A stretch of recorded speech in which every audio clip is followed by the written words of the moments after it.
এরই মধ্যে আবার ডোনাল্ড ট্রাম্পের আরেকটা বক্তব্য সামনে এসেছে, যেখানে তিনি বলছেন যে ইরানকে না থামালে পারমাণবিক যুদ্ধ বেঁধে যেত, আমরা না থামালে আরো ধ্বংসলীলা চালাতো ইরান বলে দাবি করছেন ডোনাল্ড ট্রাম্প। তিনি আরো বলছেন, আমরা ঠিক কাজই করেছি, না হলে পরমাণু যুদ্ধ বেঁধে যেত।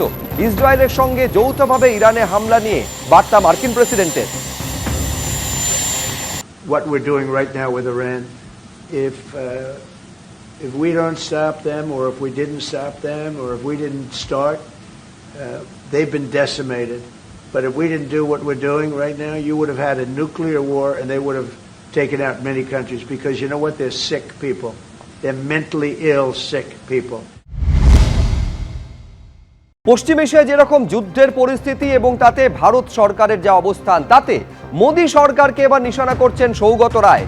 তিনি বলছেন, যুদ্ধ নিয়ে চুপ করে কেন বসে রয়েছে মোদী সরকার?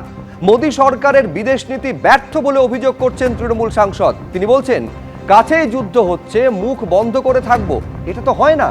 আসলে ট্রাম্পকে খুশি করতে ব্যস্ত রয়েছে মোদী সরকার। এই ভাষাতেই আক্রমণ শানিয়েছেন সৌগত রায়।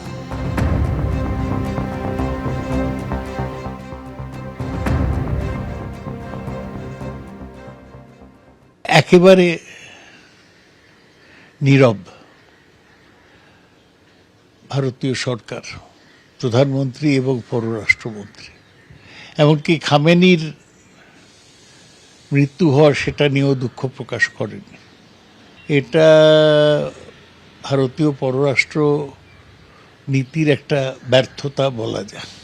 ভারতবর্ষ এত বড় একটা দেশ, আমাদের কাছেই যুদ্ধ হচ্ছে, আমরা মুখ বন্ধ করে থাকবো, সেটা ঠিক হয় না। কেন ট্রাম্প কিছু করলে সেই ব্যাপারে মোদি নীরব থাকেন? উনি বলেন ট্রাম্প মাই ফ্রেন্ড, আবার তারপর আমেরিকা ইচ্ছে মতো ট্যারিফ বাড়িয়ে দেয়। সেই ব্যাপারেও কেন চুপচাপ থাকেন এটা পরিষ্কার নয়। আমেরিকাকে খুশি রাখাটাই যেন ওর ইচ্ছা, কিন্তু তাতে খুব যে সুবিধা পাওয়া যাচ্ছে আমেরিকার থেকে তা নয়। অপ্রাসঙ্গিক এ ধরনের কোন তত্ত্বকে পশ্চিমবঙ্গের মানুষ নির্বাচনকে গ্রহণ করবে? ভোট প্রক্রিয়া এটা হাতিয়ার হবে? মানুষ কি মূর্খ?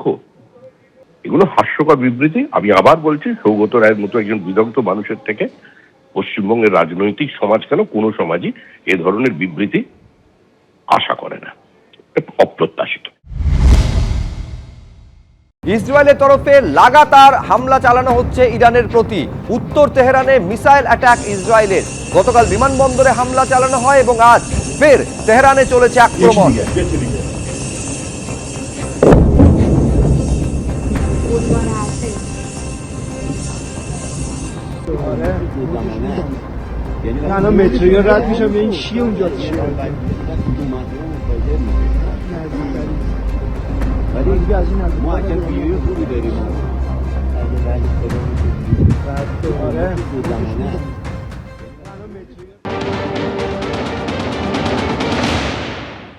देखिए, बिल्कुल लेबनान में जो हिजबुल्लाह संगठन सक्रिय रहता है वो हमेशा से इजराइल के लिए खतरा बना रहता है। और हमने देखा था जब हमास के साथ युद्ध जारी था इजराइल का, उस समय हिजबुल्लाह लगातार उत्तरी इजराइल के इलाकों को निशाना बना रहा था। जो इजराइल के रिहायशी इलाके थे उनको निशाना बना रहा था। तो ये एक लंबी लड़ाई हिजबुल्लाह के साथ इजराइल की रही है। और अब जब ईरान के साथ उसका ये जंग जारी है, तो ऐसे में इजराइल को लगता है कि हिजबुल्लाह उसके लिए एक बड़ा खतरा अभी भी बना हुआ है। हालांकि बीते दिनों में कई बड़े कमांडर, कई हिजबुल्लाह के जो प्रमुख रहे हैं, उनको इजराइल ने मार गिराया, लेकिन उसके बावजूद भी वहां नई लीडरशिप पैदा हो जाती है जो इजराइल के लिए खतरा बनती है। और इसीलिए इजराइल अब ईरान के साथ साथ में हिजबुल्लाह के तमाम ठिकानों पर हमला बोल रहा है।